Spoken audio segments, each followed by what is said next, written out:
Hey, what's happening, guys? It's Tyler from Valve News Network, and today I'm going to be talking about all the unused and unreleased content for the early development version of Team Fortress 2. Team Fortress 2, Brotherhood of Arms. Here we go.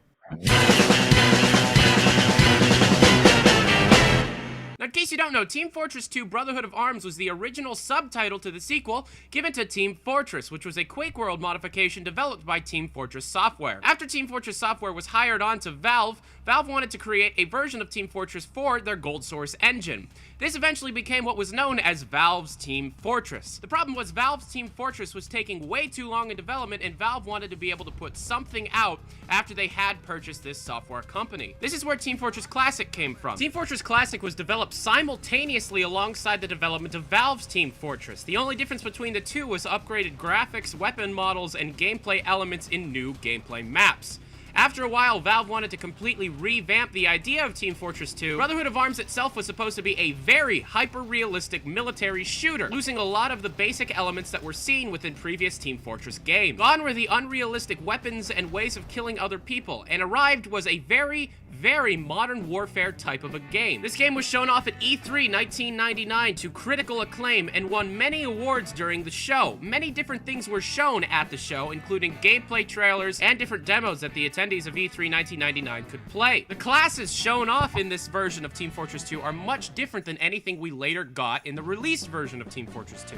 These classes include the Marine, which appeared to be a more realistic version of the classic soldier. He could wield an automatic rifle and a rocket launcher. The Machine Gunner, which appeared to be more like a realistic heavy, but instead of a minigun, he wielded a light machine gun. The Sniper, which of course wielded a sniper rifle. The difference between the Sniper that we got and the Sniper that we had in Brotherhood of Arms is that he could blend into his environments if he stood still long enough and did not move for a certain amount of time. The Commando, which appeared to be more like the Demo Man, who could be used to destroy things like vehicles and buildings. The Flamethrower, which obviously is very similar to the later Pyro. The only change between the Pyro scene in Team Fortress Classic and Brotherhood of Arms was that the Flamethrower would actually look much prettier. The Ranger, which appears to be similar to the Scout, he would be used to flank and distract enemies. No weapons were announced for this class at the time of development, although it was assumed that he would have some sort of shotgun. The Field Medic, which is actually quite different than the retail medic. His only ability was to heal and revive teammates. He would not have any kind of equipment that would be suitable for attacking enemies. The Engineer, which was actually quite similar to the Team Fortress Classic Engineer, the difference is being he could actually move his sentry guns without destroying them, and he would have an unlimited amount of sentries that could be built. The Engineers could also build other things like machine guns, which appeared to be much more like the Team Fortress Classic sentry guns, only a player had to control them. The Spy, which was somewhat similar to the Team Fortress Classic Spy, as he had an insta-kill attack.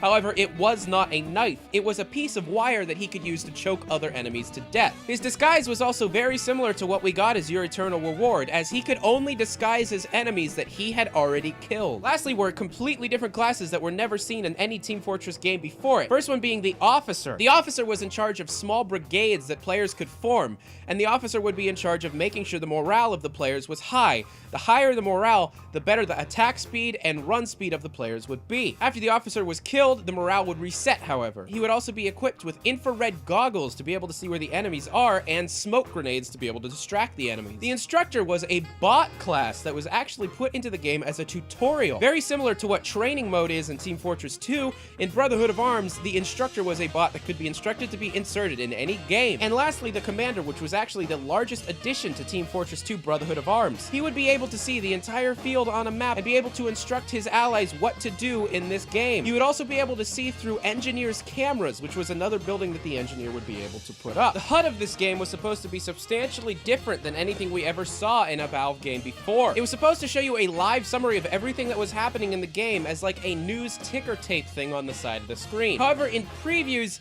it was never actually implemented. We only ever saw things like a normal Team Fortress Classic HUD or sometimes a green Team Fortress Classic HUD. Earlier screenshots did show a radically different looking HUD, but of course it just showed the same information you would see in any other Valve game. The maps of Team Fortress Classic were also somewhat different. Design-wise, they wanted to look as realistic as possible, or as realistic as 1999 could make. They were going to take place in real-life areas such as canyons or Middle East or Italian themes.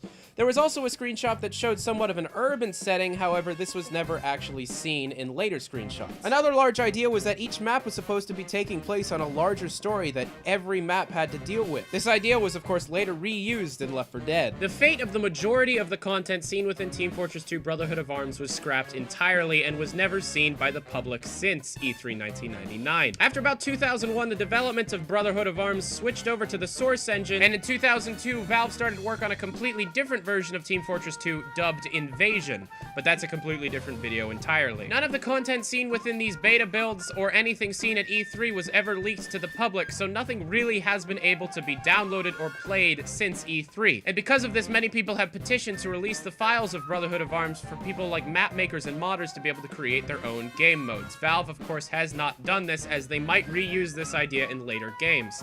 It is somewhat rumored that games like Day of Defeat did borrow heavily from the original ideas seen within Brotherhood of Arms, although this has never been confirmed by anybody on the mod-making team originally of Day of Defeat or the people working at Valve that eventually hired them on. But of course, Team Fortress 2 did eventually come out in 2007, and it was amazing. So maybe it was good that it didn't come out, or maybe this other game would have been incredible as well.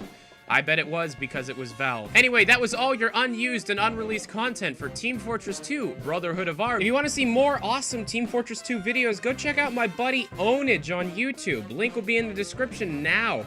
He's a really great YouTuber that really deserves more views and subscribers, so please support me by supporting him.